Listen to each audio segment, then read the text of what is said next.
We've got 4 new updates about the Galaxy S26 Ultra. And yes, one of them involves Samsung reversing a controversial decision they made with the S25 Ultra. Let's dive in. What's up, guys? Maiky here. First up, let's talk about the camera drama surrounding the S26 Ultra. Right now, 2 conflicting rumors are making the rounds, and they completely contradict each other. The first rumor suggests that the S26 Ultra will stick with the same quad camera setup as the S25 Ultra, but with one key upgrade. The 3x telephoto lens will be bumped up to a 50 megapixel sensor. The second rumor, on the other hand, claims Samsung is ditching both the 3x and 5x zoom lenses altogether. Instead, they're going with a single, powerful 200 megapixel periscope lens with 4x optical zoom, one lens to rule them all. The idea is that this advanced sensor could handle both short range and long range zoom on its own. So the big question is, which one of these is actually happening? Let's break it down. That first rumor, yeah, forget about it. Ice Universe recently admitted it was just hopeful speculation,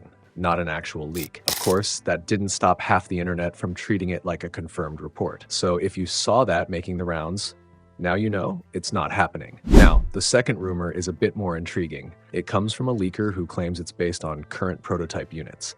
Sounds exciting, right? But here's the catch. This leaker doesn't exactly have the best track record. I went through a bunch of his past tweets, and honestly, he's got more misses than hits. So yeah, take this one with a big grain of salt, maybe even a whole spoonful of skepticism. That said, things get a bit more interesting. Digital Chat Station, a well-known Chinese leaker with a much stronger track record, also reported the same 200 megapixel periscope setup, and that definitely gives the rumor more credibility. Chinese phone makers have already used similar sensors with impressive results, delivering solid performance across both short and long zoom ranges. So, it actually makes sense for Samsung to simplify things by combining both zoom lenses into one powerful all-in-one sensor. But still, until someone like Ice Universe confirms it, this rumor stays in the maybe category. Now let's talk about the S Pen. Word is, Samsung might be bringing back Bluetooth functionality to the S Pen with the S26 Ultra, just a year after removing it from the S25 Ultra.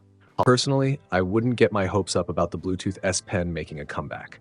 Yeah, we die-hard S Pen fans weren't exactly happy about losing those remote features, and we definitely made some noise about it. But let's be honest, the average user didn't even notice. And despite the change, the S25 Ultra still sold incredibly well. From a business perspective, Samsung probably saved a good chunk of money by removing Bluetooth, and I doubt they're eager to bring it back just to satisfy a small group of power users like us. So in my opinion, the chances of this happening are pretty slim. Now moving on to battery life. The tipster claims that the current S26 Ultra prototype is rocking a 5,500 mAh battery, with potential for even more since it's still early in development. Multiple sources are now reporting that the S26 Ultra will come with a larger battery. Whether it ends up being 5,500 mAh or possibly even 6,000 mAh isn't confirmed yet, but either way, it's a solid upgrade. With that bump in battery size, there's hope that Samsung will finally increase the charging speed as well. And honestly, it's long overdue. In 2025, 45-watt charging just doesn't cut it anymore. Another exciting feature coming to the S26 Ultra is a variable aperture on the main camera. Samsung first experimented with this tech on the Galaxy S9 Plus, but that version was pretty limited, offering just a couple of fixed stops. This time, though, it's rumored to work more like a real camera, with a smooth range of aperture adjustments. The benefit? Better depth of field control and more accurate exposure across different lighting conditions. And of course, under the hood, the S26 Ultra is set to feature the Snapdragon 8 Gen 4, also known as the 8 Elite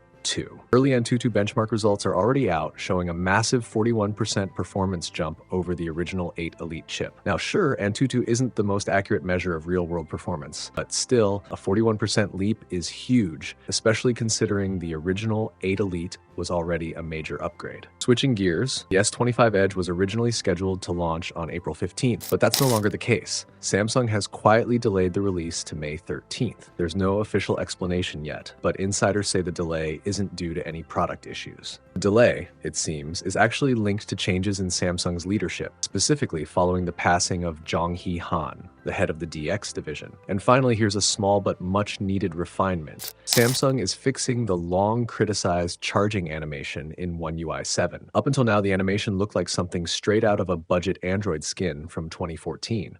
But now, it's cleaner, smoother, and finally feels worthy of a flagship device. Lastly, don't forget to subscribe to our channel for more amazing tech videos. That's it from me. Thanks for watching. Have a great day. Keep smiling, and I'll see you in the next one.